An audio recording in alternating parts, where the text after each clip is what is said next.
Okay, today's topic is chemistry. आज हम लोग केमिस्ट्री देखेंगे। साइंस फिजिक्स हो चुका था और कुछ पार्ट है रिकॉर्डेड है जो मैं बाद में अपलोड कर दूंगा। तो आज हम देखेंगे केमिस्ट्री का first lecture. So what is mean by chemistry? Chemistry क्या है, इसका एक basic definition in simple manner, बहुत ही सिंपल डेफिनेशन है। It is the branch of science which deals with the study about the matter and its composition। अब देखो simple है, बहुत ही सिंपल है। क्या है? The branch of science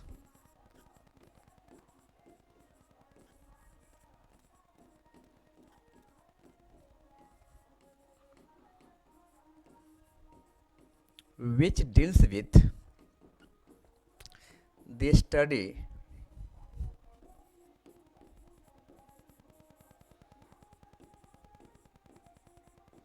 about the matter and its composition।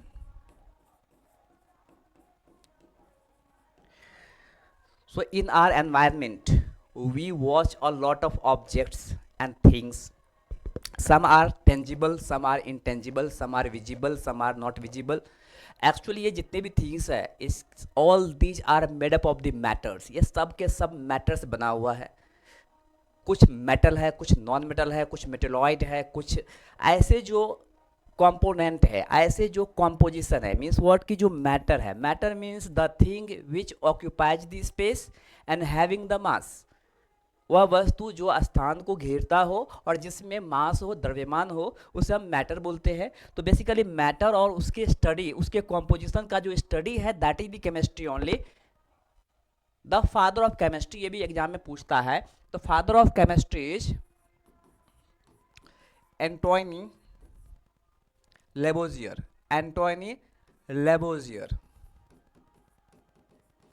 तो Antoine Lavoisier is the father of chemistry. ये दो पॉइंट आपको याद रखना है। Antoine Lavoisier is the father of chemistry and second point, chemistry is nothing just the branch of science which deals with the study of matter and its composition, that is the chemistry only. वही chemistry है। Chemistry और कुछ नहीं है। हमारे surrounding में, हमारे आसपास जितने भी मैटर है, उस मैटर के बारे में हम पढ़ते हैं, या वो मैटर का जो कॉम्पोजिशन है उसके बारे में हम स्टडी करते हैं। So that is chemistry only। So let's start। In our surrounding, when we watch, when we see, we observe a lot of things are undergoing under the changing। It means what? कि जितने भी वस्तु हम लोग देखते हैं उसमें बहुत सारे चेंजिंग होता है। ईच एंड एवरी मोमेंट कुछ ना कुछ चेंजिंग होता ही है। एग्जाम्पल के लिए, इन our body digestion is also a kind of changing. अगर हम कुछ फूड लेते हैं, खाना खाते हैं, और जो डाइजेशन है वो भी एक तरह का चेंजिंग है। Which kind of changing? Chemical changing, chemical reaction, that is also a part of chemistry. वो भी एक केमिस्ट्री का पार्ट है। अब हम वन बाय वन देखेंगे। पहले हम देखते हैं चेंजिंग के बारे में। तो chemical reaction and equation. Chemical reaction that is also called chemical changing. ध्यान से देखना।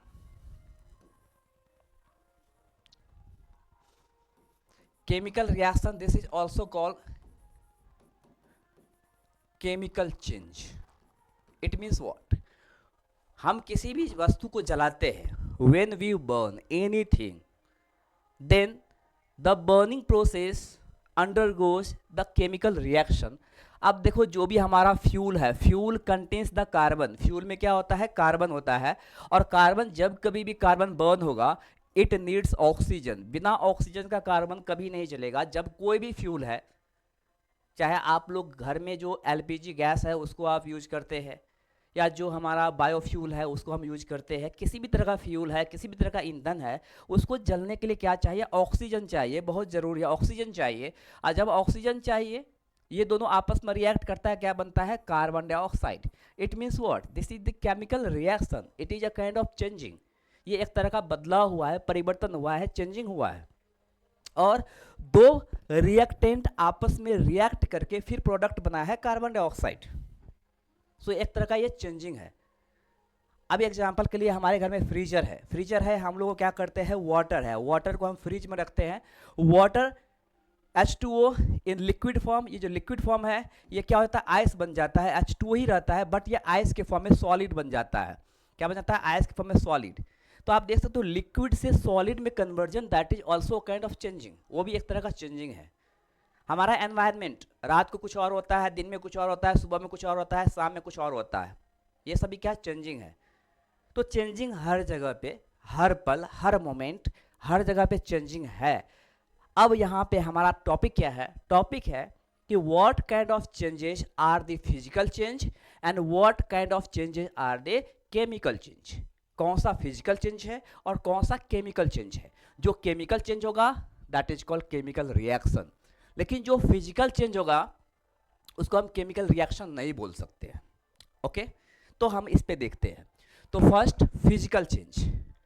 Before starting the physical change, physical change को समझने के पहले आपको समझना पड़ेगा कि कोई भी सब्सटेंस है, कोई भी मैटर है, उसका फिजिकल प्रॉपर्टी क्या है। अब physical property of any matter, of anything, physical property क्या होगा,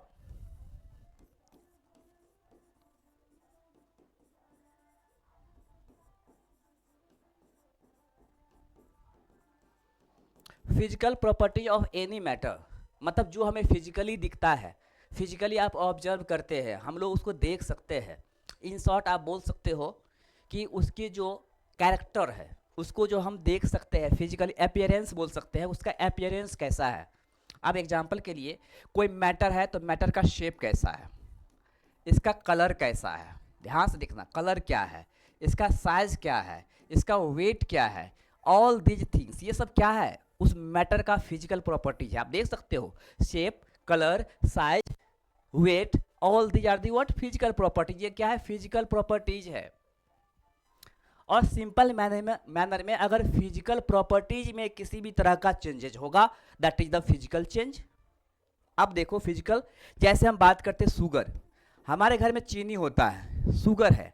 अच्छा, शुगर को आप ग्राइंडिंग करते हैं तो बनता है शुगर पाउडर। तो शुगर को आप ग्राइंड करने से शुगर पाउडर बनता है, लेकिन शुगर पाउडर एंड शुगर दोनों का टेस्ट सेम है, दोनों का टेस्ट क्या है, स्वीट है, दोनों का टेस्ट जो है वो सेम है। मीन्स फिजिकली वो चेंज हो गया है, उसका शेप, उसका साइज चेंज हो गया है, शुगर से बन गया शुगर पाउडर। ध्यान से सुनना, शुगर पाउडर। अब शुगर से शुगर पाउडर आफ्टर ग्राइंडिंग, हम ग्राइंडिंग करते हैं तो आप बोलोगे सर शेप में चेंजिंग हो गया, तो शेप में चेंज हो गया बट टेस्ट में चेंजिंग नहीं हुआ है। तो शेप में चेंजिंग मीन्स व्हाट, उसके फिजिकल प्रॉपर्टीज में चेंजिंग। अब फिजिकल प्रॉपर्टीज में changing means what, physical change. बहुत सिंपल है, फिजिकल प्रॉपर्टीज में अगर चेंजेज होगा थ्रू दी फिजिकल प्रोसेस, जैसे ग्राइंड करना है, उसको काटना है, you are chopping the thing, उसको चॉप करना है, उसको ग्राइंड करना है, उसको तोड़ना है, उसको फाड़ना है, ये सब जितने भी एक्टिविटीज है ये सब के सब क्या आपका फिजिकल चेंजेज है।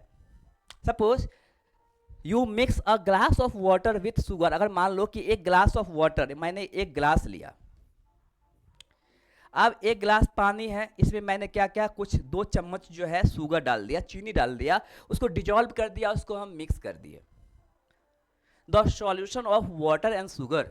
आप बोलोगे सर ये क्या होगा, तो आपको ये भी फिजिकल चेंज ही होगा, ये केमिकल चेंज नहीं होगा। अगर बहुत लोग से आप पूछेंगे तो बोलेंगे केमिकल चेंज है, लेकिन ये क्या फिजिकल चेंज है, because there is no any changing of the taste, taste में कोई चेंजिंग नहीं है। वैसे भी शुगर हम लोग जो पहले अगर हम टेस्ट करते हैं वो भी स्वीट होगा, और ये जो सॉल्यूशन है वो भी स्वीट होगा। तो अगर टेस्ट में चेंजिंग नहीं है मीन्स फिजिकल चेंज, बिकॉज उसके शेप में, उसके साइज में चेंजेज हुआ है।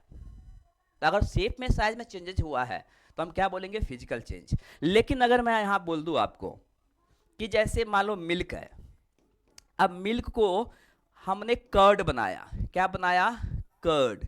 मिल्क से अगर कर्ड बनाया है इट मीन्स टेस्ट में बदला हो गया ना, टेस्ट चेंज हो गया, और टेस्ट चेंज हो गया means what, chemical composition change हो गया, इसको हम बोलेंगे केमिकल चेंज। तो इन सिंपल मैनर आपको ये याद रखना है कि फिजिकल प्रॉपर्टीज में अगर किसी भी तरह का चेंजेज होता है उसे हम फिजिकल चेंज बोलेंगे, लेकिन उसके केमिकल कॉम्पोजिशन में अगर किसी भी तरह का चेंजेज होता है तब हम उसे केमिकल चेंज बोलेंगे। अब देखो वन बाय वन देखोगे आप समझ जाएंगे, ध्यान से देखना। तो physical change, physical properties such as shape, size, colour and state of the substance are called its physical properties. जैसे मैंने बताया आपको, state of the substance means water ice के फॉर्म में भी रह सकता है, वाटर मीन्स लिक्विड के फॉर्म में भी रह सकता है, और वाटर वेपर के फॉर्म में भी रह सकता है। आप देख सकते उसका स्टेट अलग अलग हो सकता है, बट वाटर का जो केमिकल फॉर्मूला है, in all the state of water chemical formula में किसी भी तरह का चेंजिंग नहीं होता है, ये H2O ही रहने वाला है। H2O, ये आइस भी होगा, ये वाटर भी होगा, और ये वेपर भी होगा। हियर स्टेट चेंज है, स्टेट क्या है, चेंजेज है, फिजिकल अपीयरेंस चेंज हो गया है, तो हम इसे केमिकल चेंज नहीं बोलेंगे, इसे हम हमेशा फिजिकल चेंज बोलेंगे। आई होप समझ में आ गया, राइट? Physical change. अच्छा, इन सिंपल मैथड हम क्या बोलेंगे, the change in which new substance is not formed.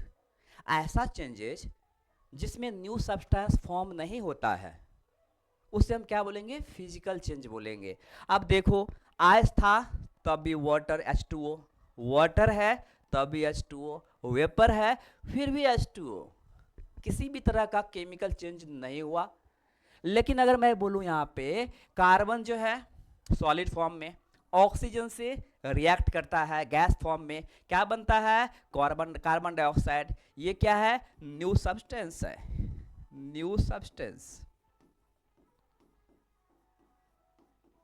तो अगर न्यू सब्सटेंस का फॉर्मेशन होगा तब हम बोलेंगे केमिकल चेंज है, अगर न्यू सब्सटेंस का फॉर्मेशन नहीं होगा तो हम बोलेंगे फिजिकल चेंज है। बहुत ही सिंपल है। तो जो स्टेट है, अगर स्टेट में भी किसी भी तरह का चेंज होता है तो उसे हम फिजिकल चेंज ही बोलेंगे। तो ये समझ में आ गया होगा आपको।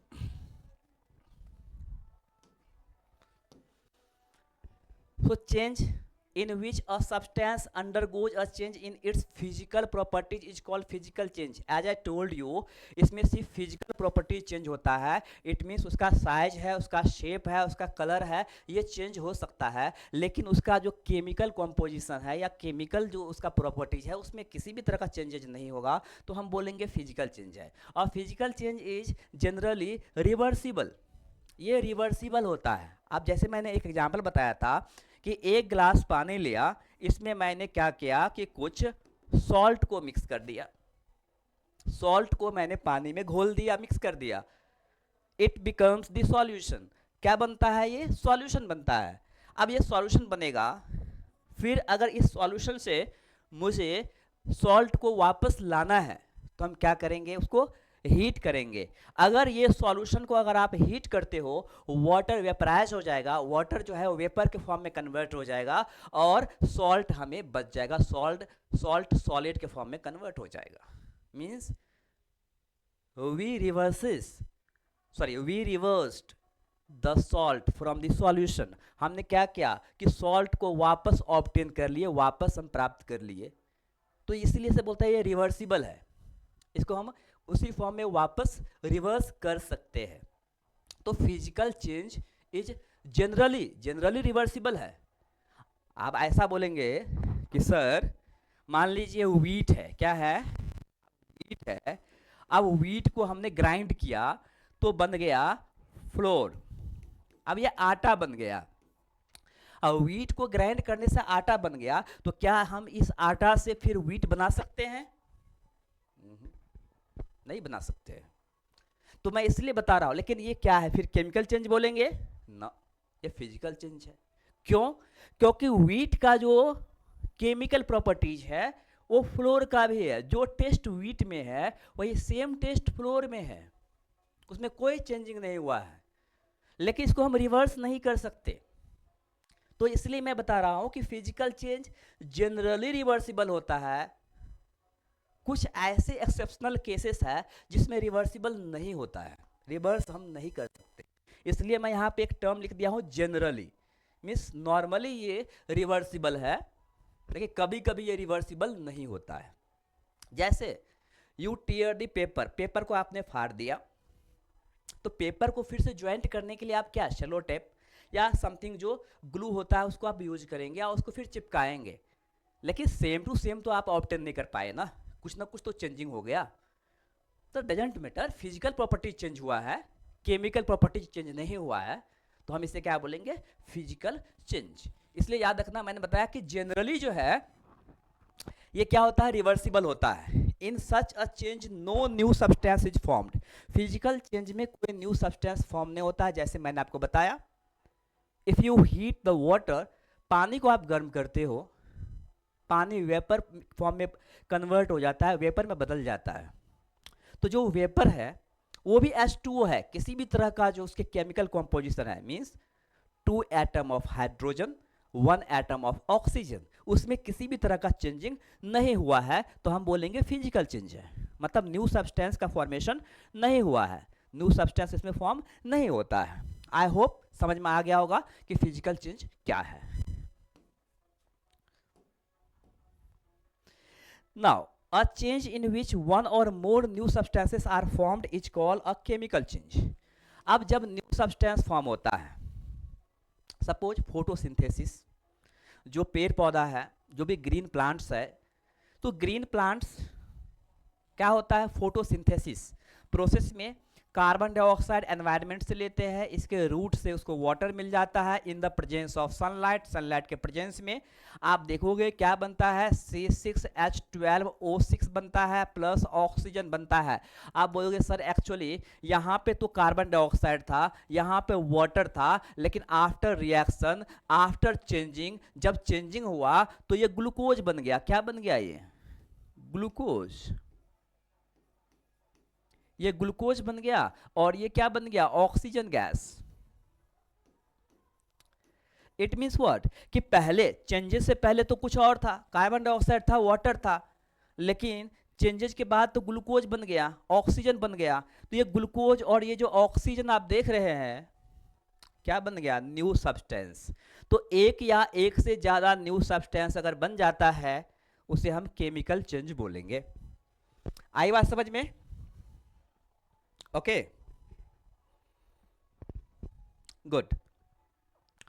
चलिए, फिर भी अभी हमें या आपको भी डाउट होगा कि सर फिर भी डिफिकल्ट है कि कैसे हम पता करेंगे कि वो फिजिकल चेंज है या केमिकल चेंज है। तो उसके लिए मैं कुछ ट्रिक बता रहा हूँ। ट्रिक क्या है वो समझो।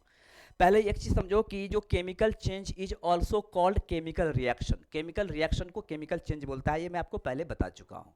अब ध्यान देना। अच्छा, पहले क्वेश्चन कर लेते हैं। क्वेश्चन है properties like size, shape, colour, state of a substance are. अभी बताया आपको कि अगर साइज है, शेप है, कलर है, स्टेट ऑफ सब्सटेंस है, इसको हम कौन सा प्रॉपर्टीज बोलेंगे। तो अभी ने मैंने बताया आपको, it is called physical properties. इसको हम केमिकल प्रॉपर्टीज नहीं बोलेंगे। केमिकल प्रॉपर्टीज तब बोलेंगे जब उसके केमिकल कॉम्पोजिशन में किसी भी तरह का चेंजिंग होगा।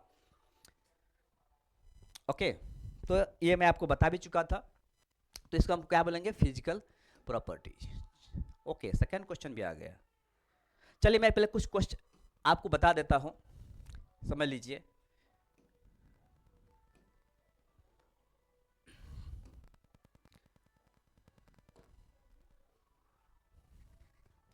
मैं लिखता हूं यहां पे physical change, chemical change.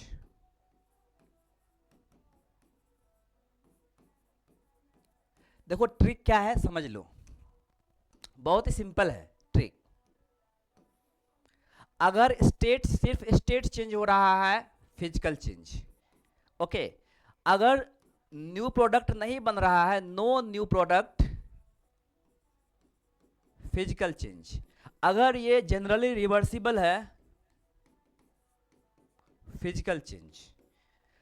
Okay, ये सिंपल ट्रिक है। मतलब अगर स्टेट में चेंजिंग हो रहा है लेकिन कोई बात नहीं, न्यू सब्सटेंस नहीं बन रहा है, रिवर्सिबल है, तो ऐसे चेंजेस को हम फिजिकल चेंज बोलेंगे। अब हम बात करते हैं केमिकल चेंज में क्या है। अगर टेस्ट में चेंजिंग हो गया, जैसे मैंने बताया कि कर्डिंग द मिल्क, मिल्क को आपने कर्ड में कन्वर्ट किया, तो मिल्क का टेस्ट और कर्ड का टेस्ट चेंज हो गया। अब टेस्ट चेंज होगा, टेस्ट चेंज होगा, केमिकल चेंज।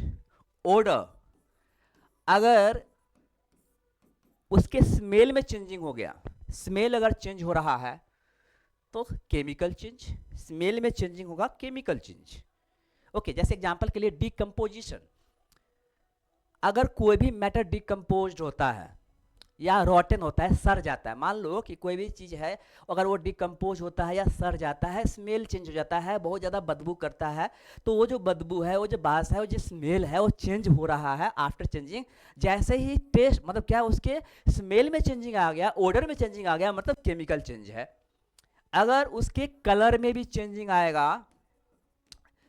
कलर में भी चेंजिंग होगा, लेकिन कलर में दोनों आ जाता है, लेकिन नॉर्मली जो कलर में चेंजिंग आता है वो केमिकल चेंज होता है। ओके, जैसे एग्जांपल के लिए कि जो कैरी होता है, मीन्स जो क्रूड मैंगो होता है, कच्चा आम होता है, कच्चा आम पकने के बाद क्या हो जाता है, पक जाता है। तो जो कच्चा आम है और वो क्या है, कलर चेंज हो जाता है, आप देखते होंगे कि उसमें कलर चेंज हो जाता है। तो कलर चेंजिंग क्या है, एक तरह का केमिकल चेंज है, क्योंकि जो भी मैंगो है या कोई भी फ्रूट्स है, वो एक्चुअली इथीन या एसिटिलीन जो केमिकल होता है उसके कारण वो पक जाता है, ये याद रखना, इसलिए कलर चेंज हो जाता है। टेस्ट हो गया, ओडर हो गया, कलर हो गया। ओके, टेम्परेचर, अगर टेम्परेचर, जैसे एग्जांपल के लिए जो लाइम है, क्विक लाइम, चूना जो होता है, चूना क्विक लाइम, अगर उसको आप पानी में डालते हो तो क्या हो जाता है, टेम्परेचर बढ़ जाता है, आपने देखा होगा कि पानी गर्म हो जाता है, तो एक्चुअली वो केमिकल चेंज है। अगर टेम्परेचर में चेंजिंग होगा तो केमिकल चेंज।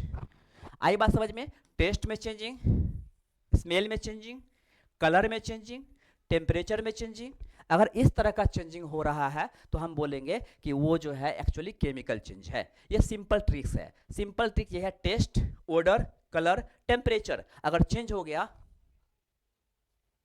Chemical change. आई होप ये समझ में आ गया होगा ये ट्रिक। तो अब एक ऐसा और क्वेश्चन है, उसको आप सॉल्व करेंगे। अ physical change is generally reversible, जो मैं आपके अभी बताया था कि जो फिजिकल चेंज होता है वो क्या होता है, रिवर्सिबल होता है, उसको हम रिवर्स कर सकते हैं। जैसे मैंने बताया कि सेलाइन वाटर, जैसे आपने देखा होगा कि जो सेलाइन वाटर है उससे हम लोग सॉल्ट बनाते हैं, सॉल्ट का फॉर्मेशन होता है due to evaporation process, water evaporate हो जाता है लेकिन जो सॉल्ट है वो बच जाता है, तो वो क्या हो जाएगा, रिवर्सिबल होता है। जनरली रिवर्सिबल होता है, कुछ केसेस में रिवर्सिबल नहीं होता है। अ chemical change is also called a chemical reaction, अभी बताया था कि केमिकल चेंज को हम केमिकल रिएक्शन बोलते हैं। तो एक्चुअली ये rusting is also a chemical reaction. Rusting जो है, रस्टिंग ऑफ आयरन, आयरन का जो रस्टिंग है वो एक्चुअली केमिकल चेंज है, but it is not asking the example, it is asking what is the other name of chemical change, so that is the chemical reaction. Answer must be A. आप बोलेंगे sir rusting is also chemical reaction because iron react with oxygen plus water, जब iron oxygen और water के साथ react करता है तब बनता है, आप देख सकते हो अब क्या है, ये फेरस हाइड्रोक्साइड मीन्स व्हाट, ये रस्ट हो गया। अब ये रस्ट हो गया, अब ये रस्ट बन रहा है, इट मीन्स व्हाट कि न्यू प्रोडक्ट बन रहा है, न्यू प्रोडक्ट बन रहा है, केमिकल चेंज है। बट यहाँ पे एग्जाम्पल नहीं पूछ रहा है, यहाँ पे पूछ रहा है कि केमिकल चेंज को हम दूसरे किस नाम से हम जानते हैं, तो केमिकल चेंज को केमिकल रिएक्शन के नाम से जानते हैं। तो क्वेश्चन यहाँ पे ये है, इसलिए आप गलती से ए और बी दोनों मत कर देना, बहुत लोग ऐसे कर देते हैं, because this is the example, ये एग्जाम्पल है। Next question, during a physical change a substance undergoes a change in its.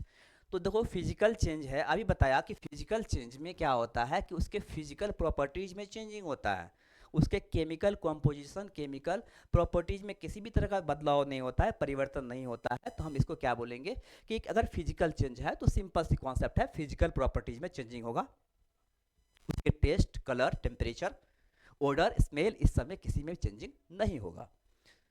ये सिंपल था।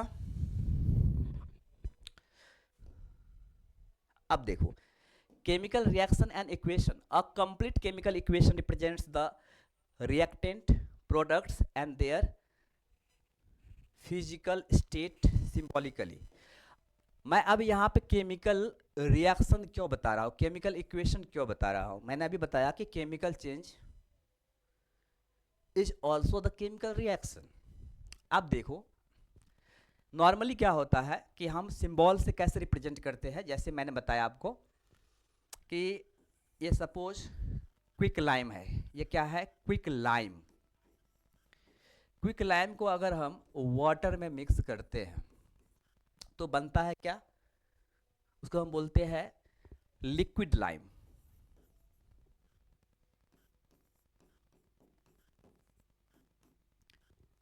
Liquid lime. तो आप देख सकते हो कि लिक्विड लाइम आप देख रहे हो, एक्चुअली इसको, ये जो इसको हम बोलते हैं रिएक्टेंट, जो रिएक्ट करेगा मीन्स बिफोर एरो, एरो के पहले जो भी कंपाउंड है, इस कंपाउंड को हम बोलते हैं रिएक्टेंट। रिएक्टेंट। और जब रिएक्टेंट आपस में रिएक्शन करता है तब न्यू प्रोडक्ट का फॉर्मेशन होता है। So this is called product, इसे हम क्या बोलते हैं, प्रोडक्ट बोलते हैं। तो आफ्टर एरो, सिंबॉलिकली हम आफ्टर एरो को प्रोडक्ट बोलेंगे और बिफोर एरो को रिएक्टेंट बोलेंगे। तो ये तो आप लोग पढ़े होंगे 9th-10th में, तो हम लोग उसको सिंबॉलिकली ऐसे रिप्रेजेंट करते हैं। So following observation helps us to determine whether a chemical reaction has taken place. अब देखो जैसे मैंने आपको बताया,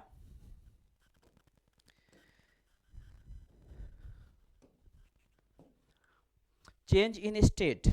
आप बोलोगे सर अभी मैंने बताया चेंज इन स्टेट जो है वो एक्चुअली फिजिकल चेंज है। यस, चेंज इन स्टेट जो है वो फिजिकल चेंज है, लेकिन कुछ ऐसा स्टेट है जो चेंज हो जाता है लेकिन रिवर्सिबल नहीं है। जैसे अभी मैंने बताया कि अगर वाटर है, जरा सोचो वाटर है, अब वाटर जो है अगर आइस में कन्वर्ट हो गया इसका, लेकिन आइस से हम फिर वाटर में कन्वर्ट कर सकते हैं। आइस को अगर हम मेल्ट करते हैं तो वाटर हमें फिर से वापस मिल सकता है, ये रिवर्सिबल है। अगर रिवर्सिबल है तब तो फिजिकल चेंज है, लेकिन अगर स्टेट रिवर्सिबल नहीं है, जैसे मैं बात कर रहा हूँ कैम्फॉर। आप जो कैम्फॉर है, कैम्फॉर को आप जलाते हो, जो कपूर होता है कैम्फर होता है उसको आप जलाते हो तो वो गैसेस फॉर्म में कन्वर्ट हो जाता है। तो ये जो गैसेस फॉर्म में कन्वर्ट हो जाता है, क्या हम इसको वापस कर सकते हैं? ये कैम्फर को जलाने से हम फिर से वापस रिवर्स कर सकते हैं? नो। हमने कैम्फर को जलाया, सॉलिड से डायरेक्टली गैस में कन्वर्ट हो गया, स्टेट बदल गया, लेकिन इसको रिवर्स नहीं कर सकते। अगर रिवर्स नहीं कर सकते हैं तो केमिकल चेंज। इसलिए कंफ्यूज मत होना, अगर स्टेट में चेंजिंग है, रिवर्सिबल है फिजिकल चेंज, रिवर्सिबल नहीं है chemical change. Change in colour, जैसे मैंने बताया आपको कि राइपनिंग दी फ्रूट्स, अगर फ्रूट्स राइप होता है, फ्रूट्स अगर पक जाता है वो कलर चेंज हो जाता है। तो ripening the fruits is what, chemical change. Evolution of gas, अगर गैस इवॉल्व होता है, जैसे अभी मैंने बताया आपको कि carbon dioxide plus water, photosynthesis, क्या बनता है, ग्लूकोज प्लस ऑक्सीजन गैस, ये क्या बन रहा है, ऑक्सीजन गैस इवॉल्व हो रहा है। अगर गैस इवॉल्व हो रहा है chemical change. Okay, now change in temperature, जैसे मैंने बताया कि अगर क्विक लाइम को, जो क्विक लाइम है CaO, कैल्शियम ऑक्साइड को अगर हम पानी में डालते हैं तो हमें क्या मिलता है, हीट एनर्जी मिलता है। आप उस पानी को आप छूना, टच करोगे, आपको गर्म महसूस होगा। मीन्स क्या, टेम्परेचर में चेंजिंग हो सकता है। चेंज इन ओडर, उसके स्मेल में चेंज हो सकता है। चेंज इन टेस्ट, उसके टेस्ट में चेंजिंग हो सकता है। Okay, done, clear, good.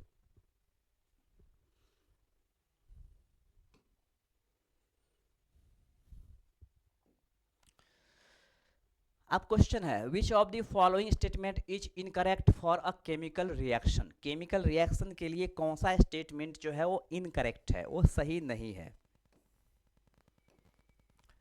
Heat may be given but never absorbed, ध्यान से देखना। केमिकल रिएक्शन, एक चीज मैं नहीं बताया आपको, मैं आपको बता देता हूं, ध्यान से देखना आप। केमिकल रिएक्शन कहीं पे भी अगर होता है,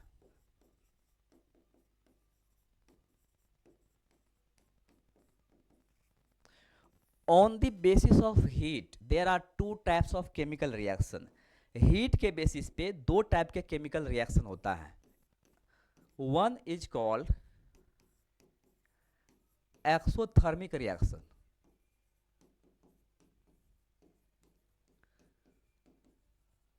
and second is called endothermic reaction.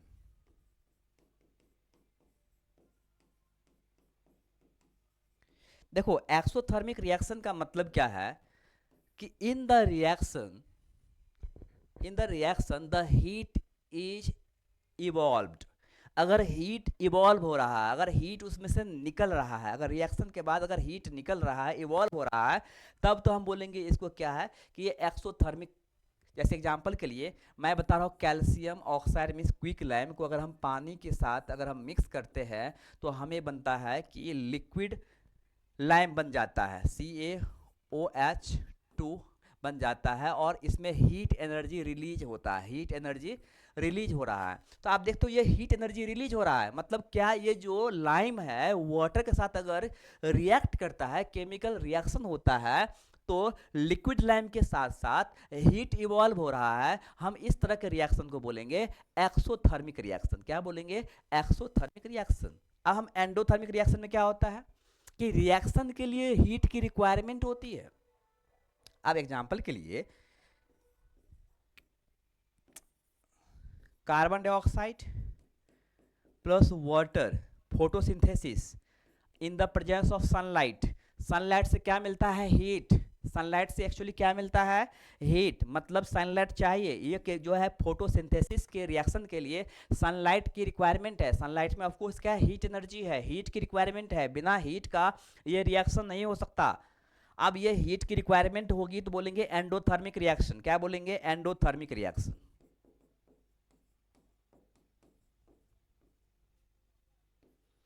Clear? तो in the reaction where the heat is required, that is called endothermic reaction. In the reaction where the heat is evolved, that is called exothermic reaction. Clear?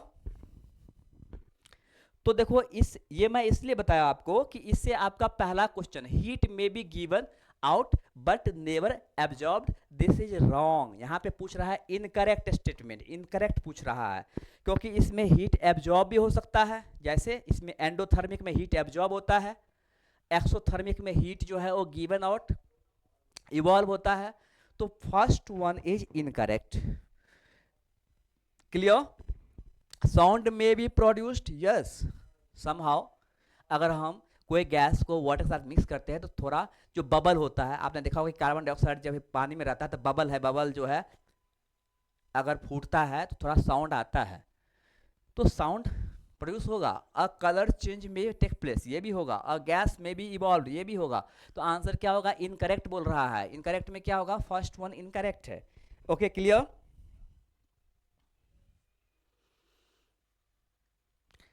Okay done. Repeat करूं?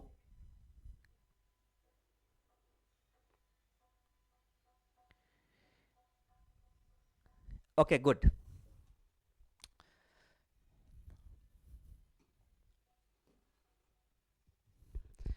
सम of the example of chemical reaction in everyday life. हमारे everyday life में कुछ example है, जैसे मैंने बताया photosynthesis. तो photosynthesis is the example of the chemical reaction in the photosynthesis. One is the photosynthesis, other is the chemosynthesis. Chemosynthesis भी होता है, तो वो भी क्या केमिकल रिएक्शन ही है। फोटोसिंथेसिस, फोटो का मतलब होता है light, photo means what? Light. अब देखो इन the presence of sunlight the synthesis is taken place by the green plants, that is called the photosynthesis. As I told you, the plants absorb carbon dioxide from the environment through its leaves. उसके जो पत्ते होते हैं उस पत्ते के through जो है वो कार्बन डाइऑक्साइड उसके एनवायरमेंट से उसको मिलता है। And intakes water from its root, उसके रूट से उसको वाटर मिलता है in the presence of sunlight.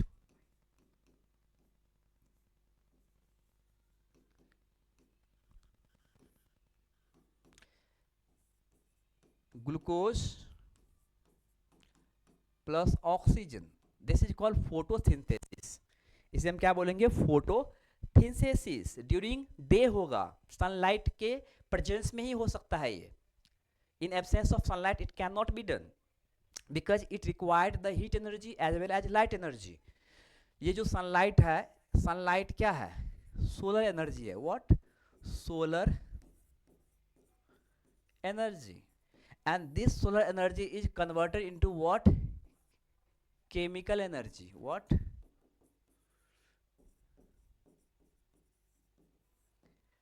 Chemical energy. तो ये जो केमिकल एनर्जी कौन प्रोड्यूस करता है? प्लांट्स. इसलिए प्लांट्स जो है, ग्रीन प्लांट्स क्या प्रोड्यूसर है? Green plants are the what? Producer. ये क्या है? प्रोड्यूसर है. And we all are the consumers. हम के सब क्या है? कंज्यूमर है. Producer is also called autotrophic.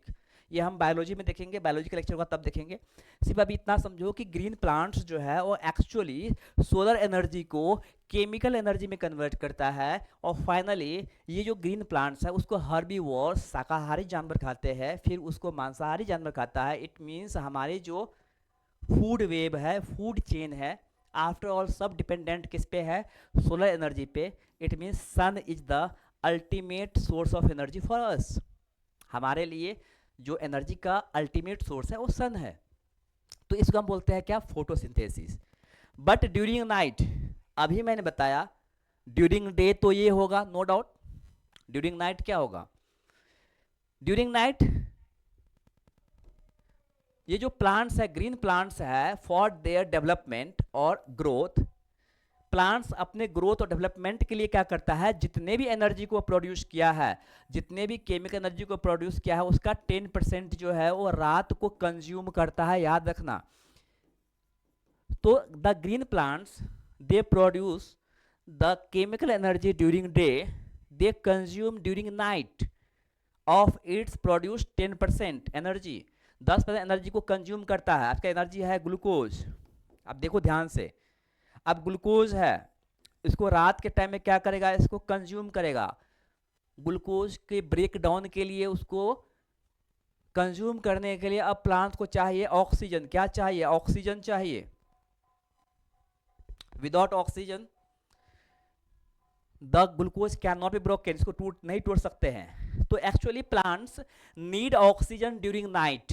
इसलिए बोलता है रात को पेड़ पौधे ऑक्सीजन लेता है, दिन को पेड़ पौधे ऑक्सीजन छोड़ता है, रात को पेड़ पौधे ऑक्सीजन लेता है. आप देख सकते हो क्यों लेता है? क्योंकि वो जो उसका जो केमिकल एनर्जी है उसके 10% कंज्यूम करने के लिए उसको ऑक्सीजन की जरूरत होती है.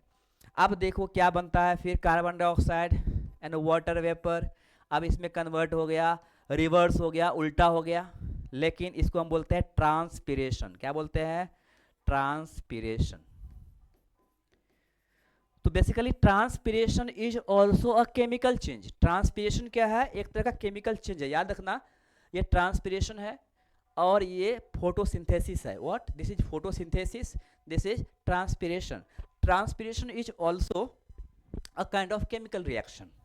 Okay, clear? तो you got the photosynthesis. Good. Second, aerobic cellular respiration. ये मैं आपको बायोलॉजी में अच्छे से पढ़ाऊंगा, अभी सिर्फ इतना समझो. Each and every organism is made up of a lot of millions of cell. जैसे हम है, अब हम जो भी ऑर्गेनिज्म है वो एक्चुअली मिलियंस ऑफ सेल से बना हुआ है. हमारे बॉडी के अंदर बहुत सारे सेल है. तो बेसिकली जो सेल है, सेल के अंदर जो रेस्पिरेशन होता है that is called cellular respiration. The respiration is taken in the cell, that is called the what? Cellular respiration. यहाँ पे क्या है? Aerobic. Aerobic means what? In the presence of air और in the presence of oxygen. अब oxygen के presence में हमारे cell के अंदर जो रेस्पिरेशन हो रहा है, ये मैं आपको बायोलॉजी में अच्छे से पढ़ाऊंगा. अभी सिर्फ इतना समझो कि हमारा जो सेल है, हमारे सेल में बहुत सारे ऑर्गेनल्स होते हैं. उसमें से एक होता है माइटोकॉन्ड्रिया. माइटोकॉन्ड्रिया में होता है cellular respiration in the presence of oxygen. तो हमारे सेल को, जैसे हम जो भी कुछ फूड खाते हैं, जैसे मान लो हम कार्बोहाइड्रेट या फैट या प्रोटीन, जो भी हम लोग कंज्यूम करते हैं, फूड जो है हम इनटेक करते हैं, finally after digestion simplest form में, जैसे ग्लूकोज के फॉर्म में वो सेल तक पहुंचता है. कहां तक? हमारे सेल तक ग्लूकोज पहुंचता है. अब ये अभी बताया कि ग्लूकोज को ब्रेक डाउन के लिए ऑक्सीजन चाहिए. अगर ऑक्सीजन के प्रेजेंस में ब्रेक डाउन हो रहा है दैट इज कॉल्ड एरोबिक, अगर ऑक्सीजन के एब्सेंस में होगा एनएरोबिक। तो ये हम लोग देखेंगे बाद में बायोलॉजी में, सिर्फ इतना देखो। अब देखो हमारे सेल के अंदर माइटोकॉन्ड्रिया में क्या होता है, ये टूटता है, carbon dioxide, water plus ATP, what, ATP, ध्यान से देखना। अब देखो इसको हम बैलेंस कर लेते हैं, चलो बैलेंस कर लिया। अब देखो आपने देखा कि जो हम खाना खाते हैं, खाना खाने से हमें ग्लूकोज मिल गया, ठीक है, और सेल तक जो है ऑक्सीजन कौन पहुंचाता है, ब्लड। हमारा जो ब्लड है, blood carries oxygen and carbon dioxide both. अब हम जो सांस लेते हैं, when ever we inhale the oxygen, oxygen लेते हैं, ब्लड क्या करता है वो मैं बायोलॉजी में पढ़ूंगा अच्छे से, वो हमारे सेल तक ऑक्सीजन को लेके जाता है, ठीक है। इसके बाद आफ्टर रेस्पिरेशन, जब उस रेस्पिरेशन होता है कार्बन डाइऑक्साइड और वाटर रिलीज होता है, फिर ये कार्बन डाइऑक्साइड को वापस जो है ब्लड हमारे लंग्स तक लाता है और फाइनली हम उसको एक्सहेल करते हैं, उसको बाहर निकालते हैं। तो देखो यहाँ पे carbon dioxide, water, ATP, it is called adenosine triphosphate, it is what, a kind of energy, हमें एनर्जी मिलता है, हमें क्या मिलता है, एनर्जी मिलता है। ऐसे भी एग्जाम में क्वेश्चन आ सकता है, ATP is called coins of energy. तो इन सिंपल मैनर आपको याद रखना है कि सेलुलर रेस्पिरेशन से वी गेट एनर्जी, हमें एनर्जी मिलता है। ये होता कहाँ है, बेसिकली हमारे सेल के माइटोकॉन्ड्रिया में ऐसा रिएक्शन होता है, that is the chemical reaction, and mitochondria is called power house of the cell. तो आई होप ये समझ में आ गया होगा कि what is mean by aerobic cellular respiration. Clear?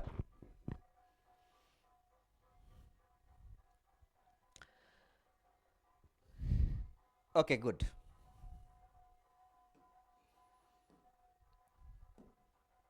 Now next, combustion of would. Combustion means burning.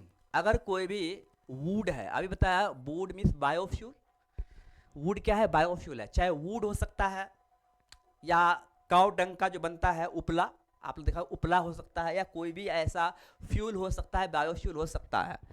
देखो each and every जो भी फ्यूल है, फ्यूल पेट्रोल भी हो सकता है, डीजल भी हो सकता है, केरोसिन भी, केरोसिन ऑयल भी हो सकता है, या अदर ऑयल भी हो सकता है। ये सब क्या है, अगर फ्यूल है तो फ्यूल को बर्न होने के लिए, जैसे एग्जांपल बता रहा हूँ, मान लो एक कैंडल है और कैंडल को आप क्या करें, वैक्स को, कैंडल को आप जला रहे हैं, सडनली आप कैंडल को क्या किया, किसी चीज़ से आप ढक दिए, मान लीजिए एक बाल्टी से, एक बकेट से उसको आप ढक दिए, कैंडल बुझ जाता है। क्यों बुझ जाता है, because it needs oxygen for burning, जलने के लिए क्या चाहिए, ऑक्सीजन चाहिए। तो कोई भी चीज़ फ्यूल को जलने के लिए ऑक्सीजन चाहिए। फ्यूल में होता क्या है, कार्बन, याद रखना क्या होता है, कार्बन होता है।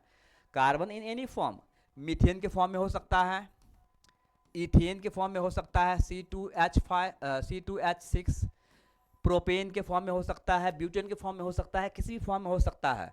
तो कार्बन नीड्स ऑक्सीजन, क्या बनता है, कार्बन डाइऑक्साइड। न्यू प्रोडक्ट, अगर न्यू प्रोडक्ट बनेगा,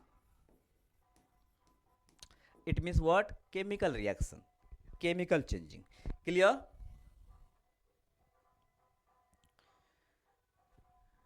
ओके। तो combustion of anything, not only wood, anything. Rusting of iron, as I told you, rusting of iron. अब देखो आयरन जो होता है, लोहा होता है, उसको फेरम बोलते हैं, Fe से रिप्रेजेंट करते हैं इसको, और इसको भी रस्टिंग के लिए ऑक्सीजन प्लस मॉइस्चर चाहिए। मॉइस्चर मीन्स वाटर चाहिए।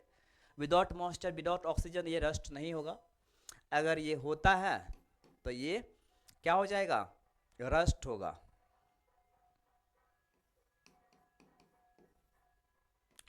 अगर हम इसको बैलेंस करेंगे तो ये बैलेंसिंग है, बैलेंस कर सकते हो, दिस इज रस्टिंग। तो आप देख सकते हो कि new product is form, new product is form means what, this is the what, rust of iron, rusting of iron. अगर न्यू प्रोडक्ट फॉर्म हो रहा है मीन्स क्या, केमिकल रिएक्शन। क्लियर? गुड। तो रस्टिंग ऑफ आयरन क्या है? Chemical reaction है। Now metathesis, what is mean by the metathesis?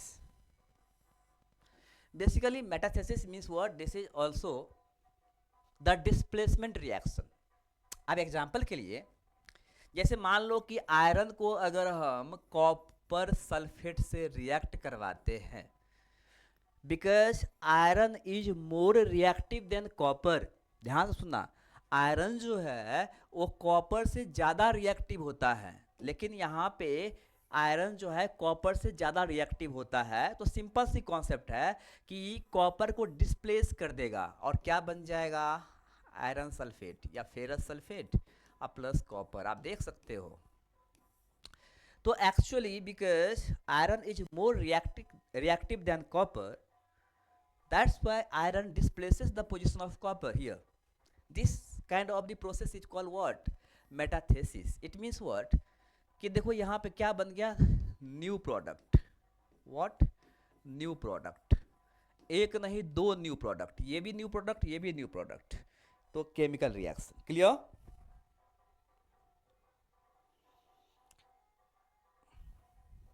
Okay. और भी हो सकता है, जैसे एग्जांपल के लिए सोडियम को अगर हम क्लोरीन के साथ अगर हम क्या करते हैं तो बन जाता है सोडियम क्लोराइड मीन्स सॉल्ट। ये क्या हो जाएगा? मेटाथेसिस। तो ये सब क्या है? सब chemical reaction. Digestion, when ever we eat the food, जब हम खाना खाते हैं तो आपको पता है कि जो हमारा डाइजेशन है हमारा माउथ से ही शुरू हो जाता है। हमारे माउथ में बेसिकली डाइजेशन जो है बेसिकली सिंपल इसका मतलब होता है the process through which the food is broken into small pieces. वैसा प्रोसेस जिससे जो हमारा फूड है, हमारा खाना है, वो छोटे छोटे पीस में कन्वर्ट होता है, उसे हम क्या बोलते हैं? डाइजेशन। अब इसमें दो हो सकता है, मैकेनिकल प्रोसेस भी हो सकता है। Mechanical process that is also called the physical process. It chemical process भी हो सकता है। अब देखो एग्जाम्पल के लिए, जब आप फूड हम या लोग खाते हैं, जैसे कुछ ऐसे ऑर्गेनिज्म है जो फूड को खाते नहीं, स्वेलिंग कर लेते हैं, उसको निगल जाता है। जैसे बर्ड्स फूड को च्यूइंग नहीं करता, उसको चबाता नहीं है, डायरेक्टली निगल जाता है। जैसे स्नेक जो है वो बेसिकली क्या फूड को चबाता नहीं है। तो ऐसे भी है, इसलिए बता रहा हूँ कि हम क्या करते हैं, या जो मैमल होता है बेसिकली वो फूड को पहले अपने दांतों से चबाते हैं। तो दांतों से चबाना मतलब क्या? फिजिकल प्रोसेस है, मैकेनिकल प्रोसेस है जो फूड को स्मॉल पीसेस में तोड़ता है। और केमिकल क्या हो जाएगा? कुछ ऐसे एंजाइम है हमारे शरीर में, जैसे हमारे सलाइवा में सलाइवरी ग्लैंड है जहाँ से एंजाइम आता है अमाइलेज। अब अमाइलेज जो एंजाइम है बेसिकली उस केमिकल से, उस एंजाइम से हमारा जो डाइजेशन है बहुत ही फास्ट होता है, मतलब ब्रेकिंग डाउन बहुत ही फास्ट होता है। एग्जाम्पल के लिए आप सोचो ना कि हम जो खाते हैं तो हमें क्या मिलता है? कार्बोहाइड्रेट। क्या मिलता है? कार्बोहाइड्रेट। या हमें मिलता है प्रोटीन। क्या मिलता है? प्रोटीन। या हमें मिलता है फैट, जैसे ऑयल हो गया। अब देखो हमारा जो शरीर है, हमारा जो बॉडी है, उसमें जो सेल है वो इसको डायरेक्टली कंज्यूम नहीं कर सकता, बिकॉज ये बहुत ही कॉम्प्लेक्स फॉर्म में है। हमारे सेल को सिंपलेस्ट फॉर्म में चाहिए फूड, कॉम्प्लेक्स फॉर्म में फूड नहीं चाहिए, सिंपलेस्ट फॉर्म में फूड चाहिए। और सिंपलेस्ट फॉर्म में फूड आने के लिए हमारे शरीर में बहुत जगह पे, एग्जाम्पल के लिए हमारा सलाइवा से लेकर के स्टमक से लेकर के स्मॉल इंटेस्टाइन, हर जगह पे क्या होता है? केमिकल चेंजेस होता है, ब्रेकिंग डाउन होता है फूड को सिंपलेस्ट फॉर्म होते होते यही कार्बोहाइड्रेट कन्वर्ट हो जाता है ग्लूकोज में। किसमें? ग्लूकोज में कन्वर्ट होता है, सुक्रोज, लैक्टोज, ग्लूकोज में कन्वर्ट होता है। तीनों का फॉर्मूला सेम है। ये प्रोटीन जो है वो बन जाता है न्यूक्लिक एसिड, और ये फैट बन जाता है फैटी एसिड। तो ये जो सिंपलेस्ट फॉर्म है इसको हमारा सेल कंज्यूम करता है, और वहाँ पे आपने देखा होगा सेलुलर रेस्पिरेशन होता है। ओके, तो मैं ये बता रहा था कि जो केमिकल प्रोसेस है, हमारा जो डाइजेशन है, इसमें बहुत सारे केमिकल प्रोसेस आप देख रहे हो रहा है। Means what? न्यू प्रोडक्ट बन रहा है। न्यू प्रोडक्ट बन रहा है मतलब केमिकल चेंज होगा, ये रिवर्सिबल भी नहीं है। क्लियर? तो डाइजेशन क्या हो जाएगा, केमिकल चेंज। गॉट इट ना?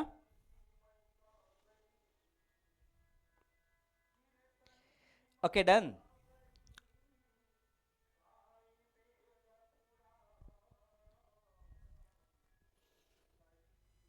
Okay good. Now cooking an egg, सी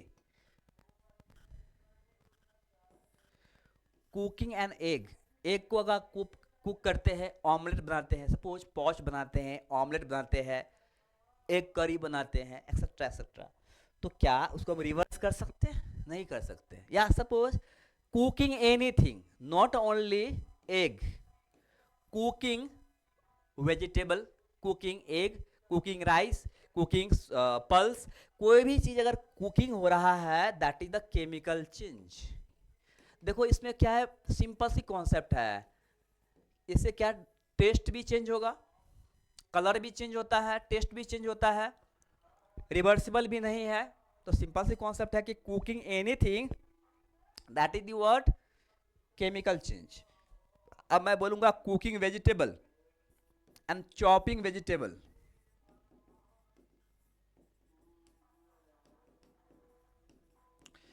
अगर वेजिटेबल को अगर हम चॉप करते काटते हैं तो एक्चुअली फिजिकल चेंज हो रहा है, उसमें केमिकल चेंज नहीं होता है, बिकॉज टेस्ट में कोई चेंजिंग नहीं होगा।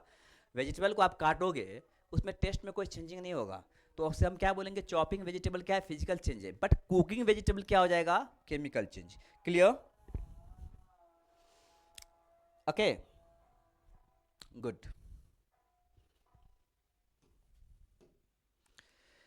नाउ सॉरिंग ऑफ मिल्क, जो मिल्क है, जो दूध अगर फट जाता है, आपने देखा होगा कि दूध जो है वो खट्टा हो जाता है या फट जाता है, तो ये क्यों फटता है, क्यों? तो उसमें आपको पता होगा कि एक्चुअली जो मिल्क होता है, मिल्क में बहुत सारे ऐसे बैक्टीरियाज होते हैं जिसको हम बोलते हैं हेट्रोट्रॉफिक बैक्टीरिया।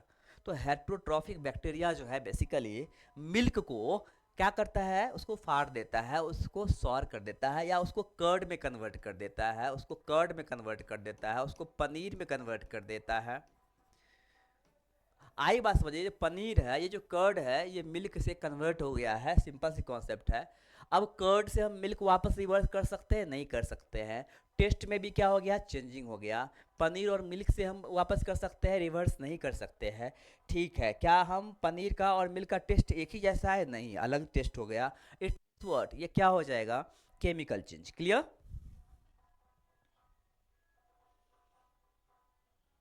ओके। तो अगर टेस्ट में changing means what, chemical change. Rotting bananas, as I told you, rotting anything, अगर कोई भी चीज डिकम्पोज होता है या रॉटिंग होता है, डिकम्पोज होता है,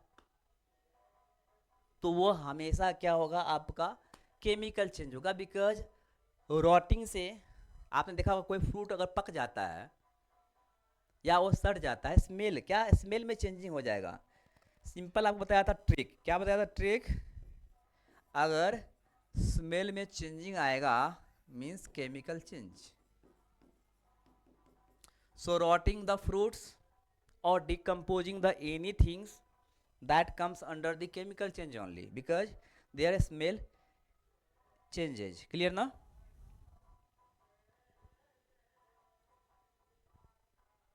देखो कितना आसान हो गया, अब जो है केमिकल चेंज और फिजिकल चेंज आप लोग आसानी से समझ जाएंगे। अभी बताया था आपको कि एक्सोथर्मिक रिएक्शन आर रिएक्शन और processes that release energy usually in the form of heat और लाइट, जो मैं आपको पढ़ा दिया हूँ। चलिए अब कुछ क्वेश्चन है। रस्टिंग ऑफ आयरन इज, बताइए कौन सा चेंज है, rusting of iron, what kind of change, give the answer.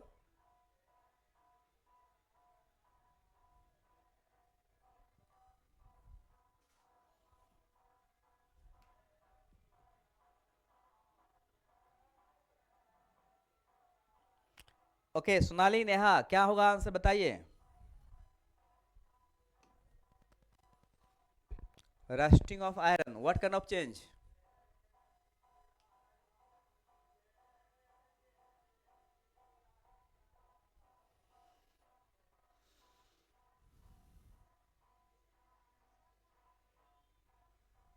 Okay just a minute, voice नहीं आ रही, एक मिनट एक मिनट एक मिनट एक मिनट,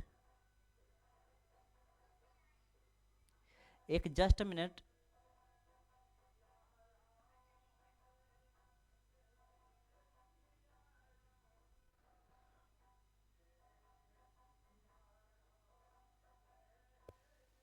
हेलो, नाउ टिल। हाँ अभी आई आपको आवाज। एक्चुअली क्या प्रॉब्लम हो रहा है, आपकी वॉइस यहाँ तक नहीं पहुँच रही, कोई बात नहीं, ठीक है। Okay I got it. नहीं नहीं burning problem. Means chemical change, right? Okay good. Okay so rusting of iron मैंने बता चुका हूँ कि ये क्या है, केमिकल चेंज है। ओके सर सुनो तो। When iron is exposed to, अभी बताया था आपको, याद करो, एक रिएक्शन बताया था कि रस्टिंग कैसे होता है। रस्टिंग के लिए क्या होता है, sir when sir exposed, which option? Sir मैं ना लेक्चर छोड़ के जा रही हूँ, सो बताने के लिए आपको बोल रही हूँ। अच्छा अच्छा, जाना है आपको अभी? हाँ हाँ आज भाई दूज है ना। ओके नॉट एन इशू, मैं इसको रिकॉर्ड कर लेता हूँ आधे घंटे और, ठीक है, और मैं अपलोड हाँ कर ठीक दूंगा। है। ठीक, ओके। हाँ ठीक है। ओके नेहा, आपको भी जाना है?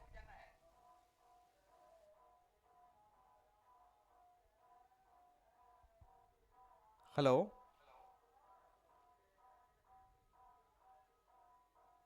नहीं सर। ओके ठीक है, हाफ एन आवर हम लोग और देखते हैं। ओके तो अभी मैंने बताया था कि एक्चुअली जो रस्टिंग है, रस्टिंग के लिए बेसिकली आयरन को क्या है, ऑक्सीजन और वाटर की रिक्वायरमेंट होती है। किसकी? Oxygen and water, ferrous water oxygen gets ferrous 4 4 6 3। तो आप देखो कि एक्चुअली जो आयरन है, आयरन को वाटर के साथ साथ ऑक्सीजन चाहिए। It means what, it needs oxygen and water, तभी रस्ट होगा। आयरन का रस्टिंग जो है उसके लिए water and oxygen both are required, दोनों जरूरी है। Okay okay good. Burning of any substance is an, अभी बताया कि बर्निंग ऑफ एनीथिंग, कोई भी चीज अगर जलता है, बर्न होता है, वो केमिकल चेंज होगा। क्यों केमिकल चेंज होगा? तो देखो कितने कॉन्सेप्ट है। एक तो बर्निंग से जो है वो टेम्परेचर चेंजिंग होता है, बताया कि टेम्परेचर में चेंजिंग होता है बर्निंग से। टेम्परेचर में, हीट में changing means what, chemical change. ये ट्रिक बताया। दूसरा ट्रिक ये है कि केमिकल चेंज क्यों होगा बर्निंग, तो न्यू सब्सटेंस फॉर्म होता है, क्योंकि फ्यूल में कार्बन होता है, इट नीड्स ऑक्सीजन, क्या बनता है, कार्बन डाइऑक्साइड या carbon monoxide, sulphur dioxide, sulphur monoxide, ये सब जितनी भी चीज़ें हैं बन रहा है, न्यू प्रोडक्ट का फॉर्मेशन हो रहा है। अगर न्यू सब्जेक्ट का फॉर्मेशन हो रहा है, so that is means chemical change. तो burning of anything is always chemical change, chemical reaction, chemical change, because chemical change is also called chemical reaction, so it is the what, chemical change. Okay, अच्छा एक में और था क्या, एक minute. Burning of any substance is an physical change, no, chemical change, okay, irreversible change, correct है, because chemical change is what, irreversible change, irreversible change होता है। तो इसमें क्या हो जाएगा, बी एंड सी बोथ, इसमें डी आंसर होगा, B and C both, because ये irreversible, chemical change what, irreversible change, it can not be reversed. The process of depositing a layer of zinc over iron is known as, अब देखो क्या है कि जो iron को rusting से बचाने के लिए, जो आयरन होता है उसको रस्टिंग से बचाने के लिए क्या करता है, तो जिंक का कोट करता है। अब मान लो ये आयरन का रॉड है, अब इसके ऊपर क्या है, अगर जिंक का कोट कर देता है, जिंक के कोटिंग से क्या होता है, बेसिकली जिंक जो है वो नॉन रिएक्टिव है, उतना रिएक्ट नहीं करता है ऑक्सीजन से और वाटर से रिएक्ट नहीं करता है। इट मीन्स इसके अंदर जो आयरन है उसको भी रिएक्ट होने से बचाता है, तो रस्टिंग नहीं होगा। तो सिंपल सी बात है, क्वेश्चन है, उसको बोलते हैं गैल्वनाइजेशन। क्या बोलते हैं? Galvanisation. The process of the depositing a layer of zinc over iron is known as, because galvanization through the zinc protects the rusting of iron, iron को रस्ट होने से बचाता है, इसलिए इसका आंसर क्या होगा? गैल्वनाइजेशन। ये एग्जाम में बहुत बार पूछा है, इसलिए V I very very important है ये, इसको भूलना मत, ये एग्जाम में बहुत बार क्वेश्चन पूछा है। Okay, next question, which of the following is an example of a physical change? बहुत सिंपल है, physical change. Mixing of baking soda and vinegar together to cause bubbles and foam. अच्छा, अगर कहीं पे बबल फॉर्म हो रहा है, मैंने अभी बताया कि कहीं पे बबल फॉर्म हो रहा है मीन्स कार्बन डाइऑक्साइड पक्का गैस है। न्यू प्रोडक्ट क्या होगा? ये chemical change. Falling of a glass cup from the counter and it's shattering on the ground. कोई भी चीज़ टूटना, फूटना, पाउडर में करना, ग्राइंड होना, तो ये जितनी भी टूटना, फूटना, ये सब जितने काटना, फाड़ना, ये सब के सब क्या है? फिजिकल चेंज है, तो this one is correct. Lighting a piece of paper on fire causing it to burn, sorry burn होगा यहाँ पे, burn up and leave ashes, तो burning of anything chemical change. Baking a birthday cake for your mother, I बताया कि baking anything, cooking anything, that is the chemical change, ये भी wrong हो जाएगा, तो इसका आंसर क्या होगा? सेकेंड। तो ऐसे एग्जाम में क्वेश्चन पूछता है, बहुत ही सिंपल, बहुत ही आसानी से आप लोग जवाब दे सकते हैं। Next, what of the following is an example of a chemical change? Filling up a balloon with hot air, no, इसमें कोई न्यू प्रोडक्ट नहीं फॉर्म हो रहा है। Taking a glass of water and freezing it by placing it in the freezer, no, इसमें state change हो रहा है, बट इट इज रिवर्सिबल, ये रिवर्सिबल है, इसको हम रिवर्स कर सकते हैं। Okay, there is no change in water, there is no change in chemical composition, there is no change in taste, there is no change in odour, there is no change in temperature, तो temperature में किसी भी changing नहीं हो रहा है, तो हम क्या बोलेंगे? ये फिजिकल चेंज है। A plant collecting sunlight and turning it into food, this is called photosynthesis, अभी बताया था आपको।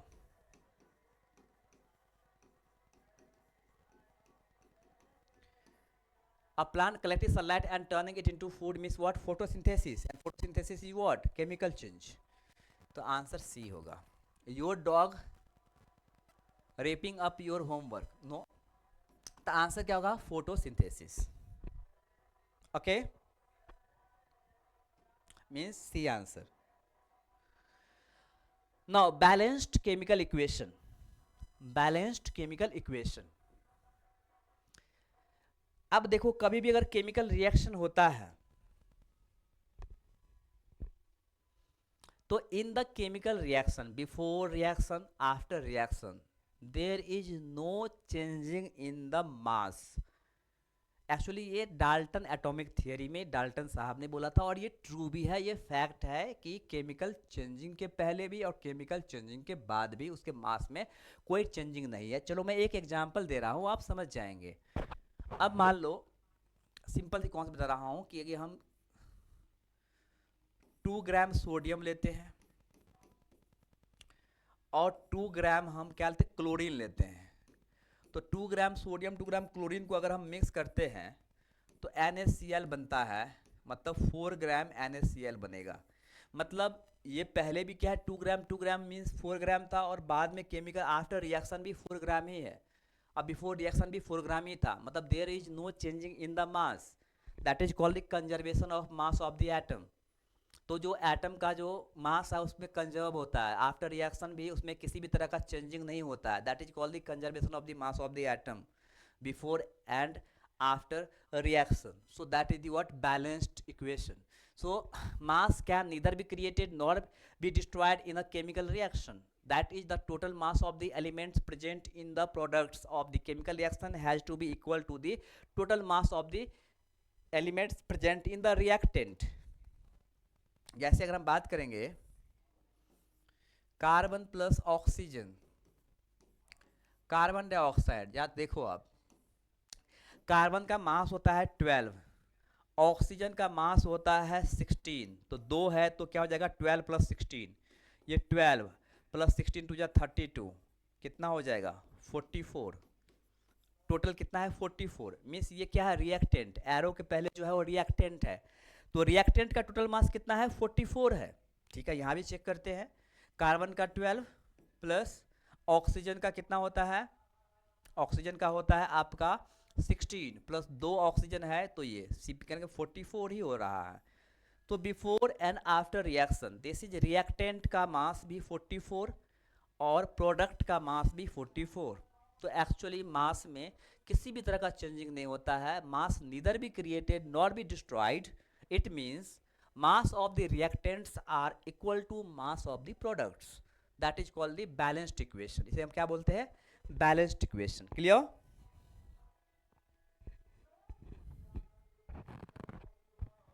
ओके,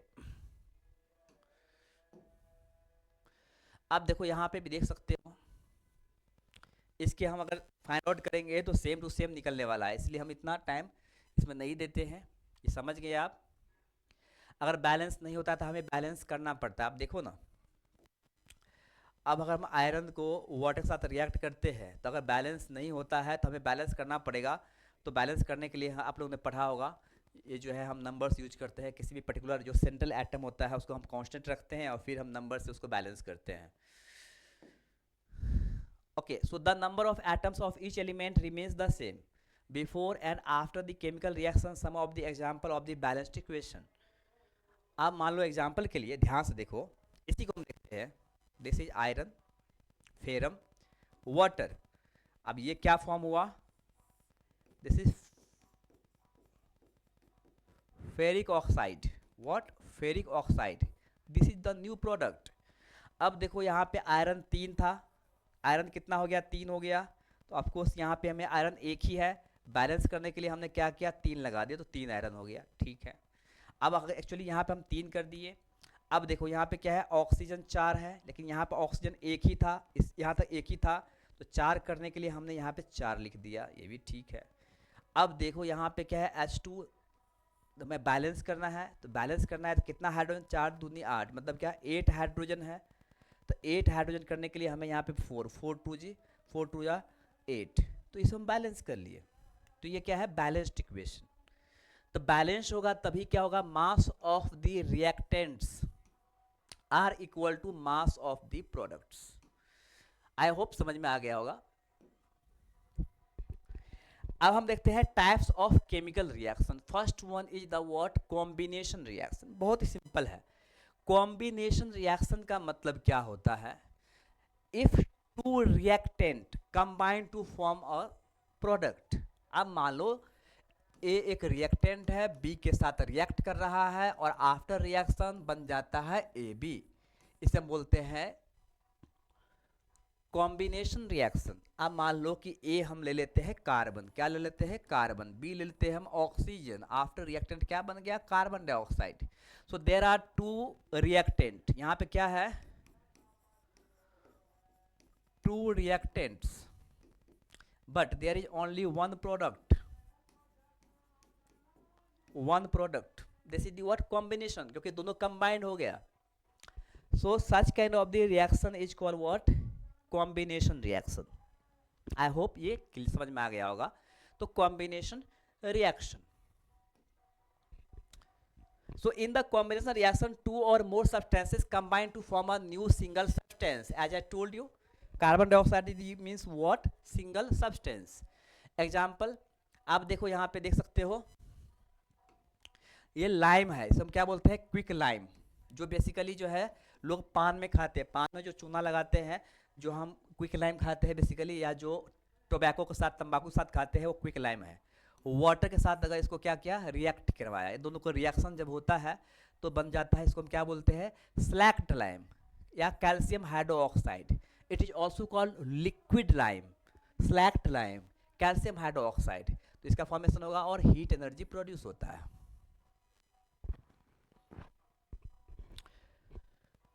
तो 2 रिएक्टेंट जो है वो सिंगल प्रोडक्ट बन रहा है, heat is energy, this is not the product, तो यहाँ पे हम क्या सिंगल प्रोडक्ट बन रहा है, it means what, this is the combination reaction. ये दोनों कंबाइन होकर के ये फॉर्म हुआ है। मतलब अगर हम बात करेंगे quick lime plus water combine होकर बना calcium hydroxide, single atom, sorry single compound. तो ये हम क्या बोलेंगे, इसको कॉम्बिनेशन रिएक्शन। चलो आगे बढ़ते हैं। A solution of slacked lime produced by the above reaction is used for white, हाँ ये इंपॉर्टेंट है। अभी जो हम बताए slacked lime that is also called liquid lime, basically ये जो liquid lime है नॉर्मली जो है हम लोग वॉल पे लगाते हैं, वॉल देखते हैं वॉल को वाइट करने के लिए, whitening of the wall, wall को वाइट करने के लिए, वाइट वॉशिंग वॉल के लिए बेसिकली क्या यूज करते हैं, तो जो लाइम है उसको हम पानी के साथ डिजॉल्व करके फिर हम उसको यूज करते हैं, तो उसमें हीट एनर्जी, इसको हम बोलते हैं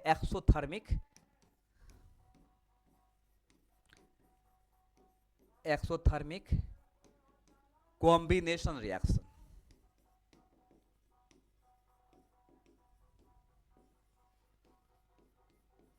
Y, because the heat evolve, heat यहाँ पे इवॉल्व हो रहा है। तो आई होप ये समझ में आ गया होगा। Okay, note calcium hydroxide reacts slowly with the carbon dioxide in air to form a thin layer of calcium carbonate on the wall. Calcium carbonate is formed after 2 to 3 days of whitewashing and gives a shiny finish to the wall. It is interesting to note that the chemical formula for marble is also calcium carbonate. ये बहुत important है। आपने देखा होगा कि जब हम wall पे वाइटनिंग करते हैं, स्लैक्ट लाइम से वाइटनिंग करते हैं, तो आपको कुछ देर के बाद जो है उतना ज़्यादा आपको नहीं चमकेगा, लेकिन 2 से 3 दिन के बाद जो है वो बहुत ही वाइट, बहुत ज़्यादा चमकता है, बिकॉज वो कार्बन डाइऑक्साइड के साथ जो स्लैक्ट लाइम है वो रिएक्ट करके कैल्शियम कार्बोनेट बन जाता है। तो कैल्शियम कार्बोनेट बन जाता है, ये इंपॉर्टेंट है। देख सकते हो यहाँ पे ये स्लैक्ट लाइम जो हम लोग वॉल पे लगाते हैं। अब वॉल पे जब हम लगाते हैं तो अब हवा में क्या है, एयर में कार्बन डाइऑक्साइड है, उससे रिएक्ट करके कैल्शियम कार्बोनेट बन गया और इससे शाइनिंग ज़्यादा आता है, शाइनिंग ज़्यादा आता है। ओके, तो ये था हमारा combination reaction. When carbon dioxide is passed through lime water or slacked lime, lime water is also called slacked lime, इसको lime water बोलते हैं या liquid lime बोलते हैं, slacked lime बोलते हैं, या इसको हम कैल्शियम हाइड्रोक्साइड ही बोलते हैं। तो अगर कैल्शियम हाइड्रोक्साइड को या लाइम वाटर को अगर हम कार्बन डाइऑक्साइड के थ्रू अगर हम पास करवाते हैं, तो अभी बताया था क्या बनता है, कैल्शियम कार्बोनेट। क्या फॉर्म होता है, कैल्शियम कार्बोनेट। अभी मैंने बताया था, ऐसे भी एग्जाम में क्वेश्चन पूछा है। चलिए नेक्स्ट है हमारा decomposition reaction. Decomposition reaction means what, breaking down. अब मान लो एक सब्सटेंस ए बी है, अब जो है आफ्टर रिएक्शन ये 2 पार्ट में डिवाइड हो गया, ब्रेक हो गया। डीकम्पोजिशन मतलब टूट गया, ब्रेक हो गया। Decomposition combining means what, joint हो गया। सिंपल सी कॉन्सेप्ट है। तो डीकम्पोजिशन रिएक्शन क्या हो जाएगा कि सब्सटेंस जो है वो ब्रेक हो जाएगा। तो if decomposition reactions are opposite to the combination reaction, in a decomposition reaction a single substance decomposes to give 2 or more substances। ये just opposite of the combination reaction है। अब यहाँ पे आप देख सकते हो ये क्या, फेरस सल्फेट, आयरन सल्फेट। आप देख सकते हो आयरन सल्फेट को अगर हम हीट करते हैं, गर्म करते हैं, तो क्या बनता है, फेरिक ऑक्साइड सॉलिड फॉर्म में, सल्फर डाइऑक्साइड गैसेस फॉर्म में, sulphur trioxide. It means what, a single compound gate broken into 3 other compounds. So it means what, this is the decomposition reaction. ये डिकम्पोज हो रहा है, ये break down हो रहा है। तो ब्रेक डाउन जहां भी होगा, decomposition reaction. Okay, I hope you got it. Okay,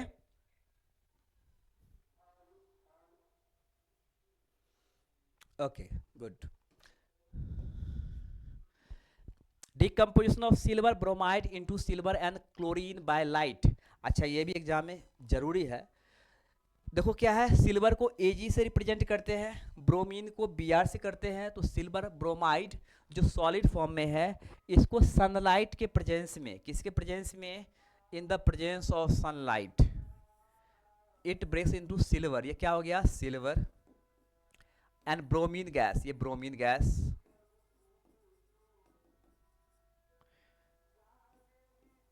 silver. तो it means what, in the presence of sunlight, sunlight के प्रेजेंस में। बेसिकली जो है इसको प्रयोग करते हैं फोटोग्राफ के लिए, किसके लिए, it is use for photograph. Silver bromide is use for photograph, photography के लिए बहुत ही यूजफुल है ये। आपने देखा होगा कि पहले जो हमारा रील होता था, बेसिकली जो है रील बोल सकते हैं या उसको हम कुछ और भी नाम देते हैं, अब याद नहीं आ रहा है। तो एक्चुअली वो जो रील होता था उस पर क्या है, सिल्वर ब्रोमाइड जो है ना उस पर लगा रहता था। पहले के कैसेट आप देखे होंगे उसमें भी लगा रहता था। तो silver bromide used in black and white photography, black and white photography के लिए इसको प्रयोग करते हैं, यूज करते हैं। Decomposition of calcium carbonate to calcium oxide and carbon dioxide on heating is an important composition. आप देखो यहाँ भी देख सकते हो कि अगर कैल्शियम कार्बोनेट को अगर आप हीट करते हो, कैल्शियम कार्बोनेट को अगर आप गर्म करते हो, हीट करते हो, तो हमें क्या मिलता है, क्विक लाइम। जो लाइम हम लोग खाते हैं, quick lime and plus carbon dioxide after heating.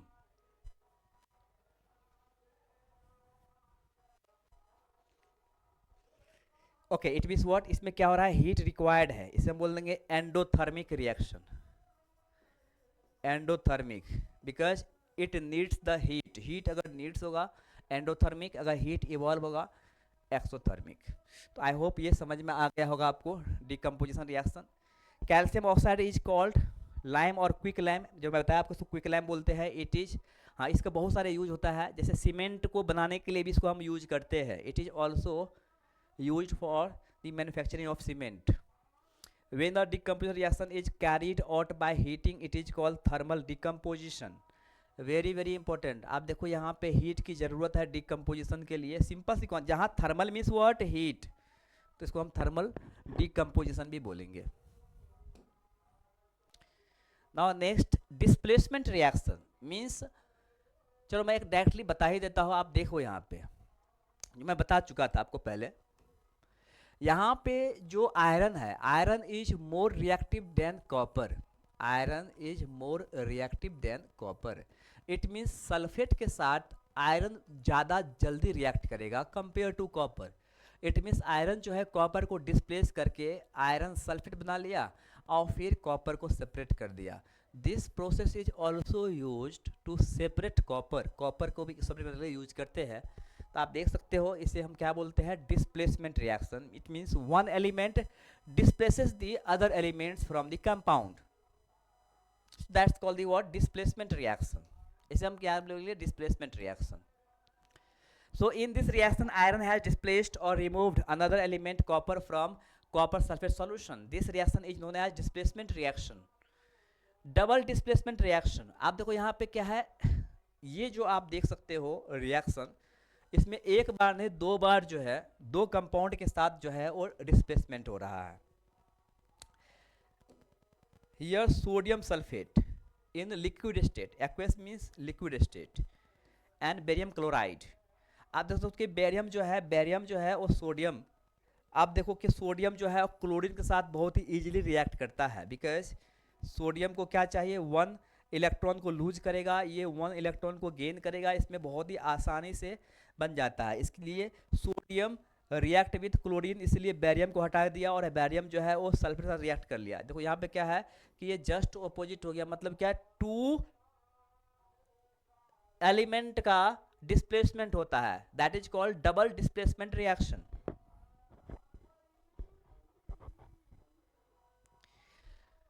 Okay,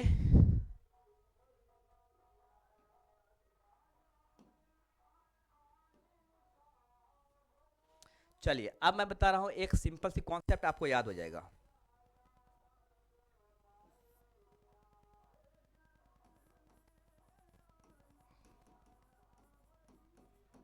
combination reaction,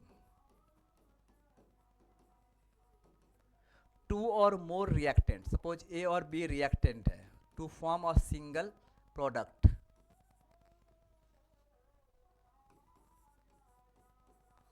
decomposition reaction,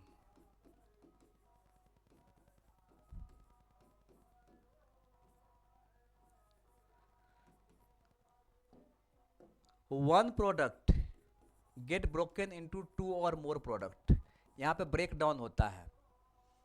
displacement reaction,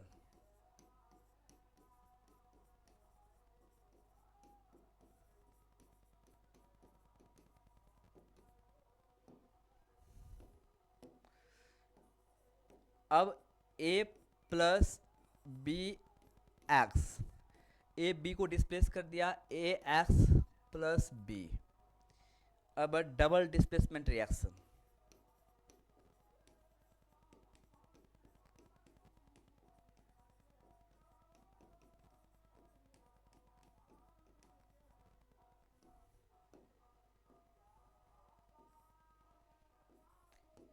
A X plus B Y, after reaction A Y plus B x.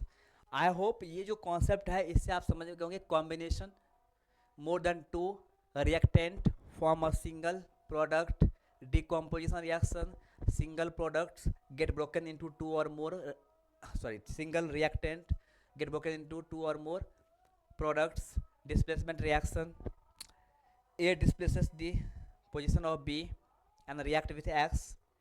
तो आप ये समझ में आ गया होगा आपको, कॉन्सेप्ट क्लियर। चलिए अब हम नेक्स्ट देखते हैं।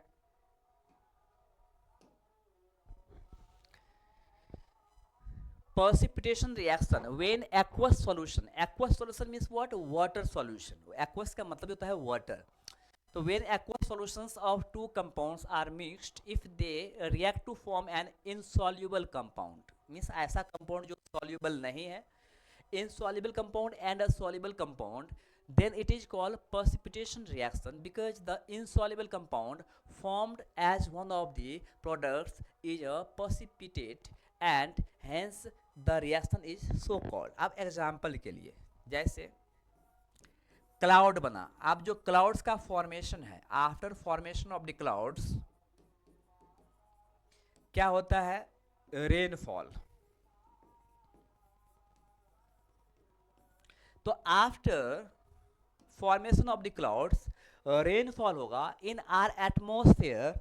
हमारे एटमॉस्फेयर में डस्ट पार्टिकल्स भी है। क्या है? डस्ट पार्टिकल्स भी है जो एक्चुअली वाटर में सॉल्युबल नहीं है, और साथ साथ कुछ गैसेस भी है, कुछ गैसेस भी है जो वाटर में सॉल्युबल है। जैसे एग्जांपल के लिए हम बात कर रहे हैं सल्फर ट्राइऑक्साइड गैस वाटर के साथ इजीली रिएक्ट करके बना लेता है सल्फ्यूरिक एसिड, आप देख सकते हो। तो सॉल्युबल भी है, इनसॉल्युबल भी है, लेकिन वाटर के साथ ये डस्ट भी जो है वो नीचे गिरता है। तो ये जो आपको दिख रहा है, this is called the what? Precipitate. इसको हम बोलते हैं पर्सिपिटेट। और यहाँ पे आप जो रिएक्शन हो रहा है, जो सॉल्युबल है, रिएक्शन हो रहा है, इसे हम क्या बोलेंगे? Precipitation reaction. Precipitation reaction. Okay,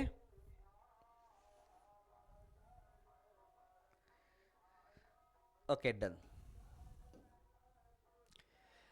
पर्सिपिटेशन reaction produced insoluble salt. अब है हमारा neutralisation reaction. Basically neutralisation reaction क्या होता है कि अगर कहीं एसिड है, अब मान लो एग्जांपल के लिए due to high release of hydrochloric acid in our stomach, हमारे स्टमक में हाइड्रोक्लोरिक एसिड रिलीज होता है। अगर ज़्यादा वो एसिड रिलीज होगा, हमें हो जाता है एसिडिटी। ज़्यादा हाइड्रोक्लोरिक एसिड के इवोल्यूशन से हमारे स्टमक में हो जाता है एसिडिटी। अब एसिडिटी के लिए जब एसिड हो गया हमारे शरीर में, अब क्या है? एसिड हो गया है, तो we need base to neutralise it. हमें क्या चाहिए इसके लिए? बेस चाहिए।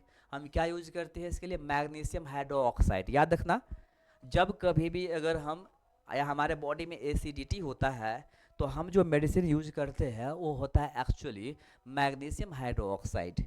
क्या होता है? मैग्नीशियम हाइड्रोक्साइड की रिक्वेस्ट होता है, मतलब हम बेस यूज करते हैं। क्या? हाइड्रोक्साइड जहाँ भी होगा O H hydroxide that is base, हम बेस यूज करते हैं। तो क्या बन जाता है? न्यूट्रलाइज हो जाता है। व्हाट? न्यूट्रलाइज हो जाता है।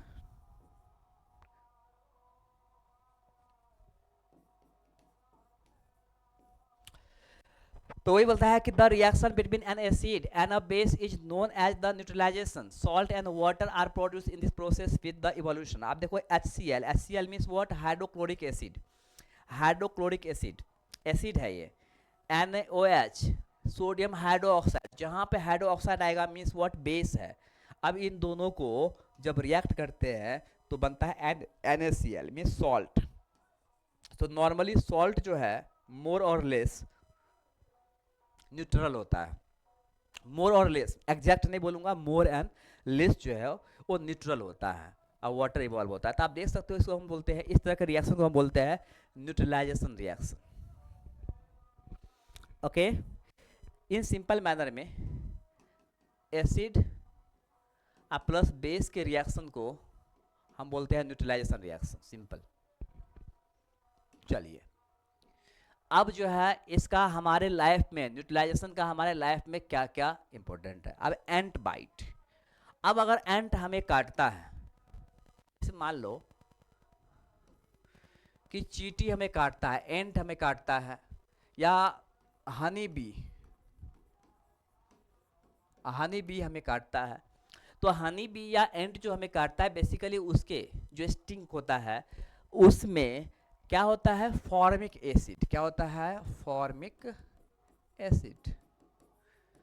तो वो हमारे स्किन में, हमारे बॉडी में फॉर्मिक एसिड इंजेक्ट कर देता है। Whenever ant bite to anyone, the ant injects the formic acid into the body and that's why हमें क्या होता है कि थोड़ा लहर होता है, थोड़ा वो हमें दर्द होता है। तो दर्द होता है due to the injection of the formic acid in our body. हमारे शरीर में फॉर्मिक एसिड की वजह से क्या हो जाता है? तो आप अब बताया कि एसिड अगर हमारे शरीर में दे दिया है, वी नीड बेस।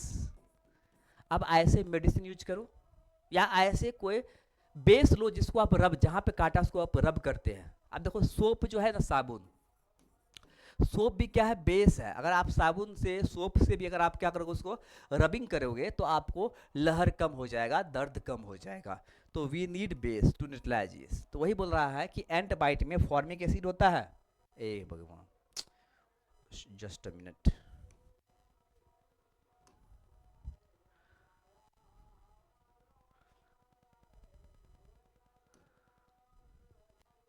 Okay.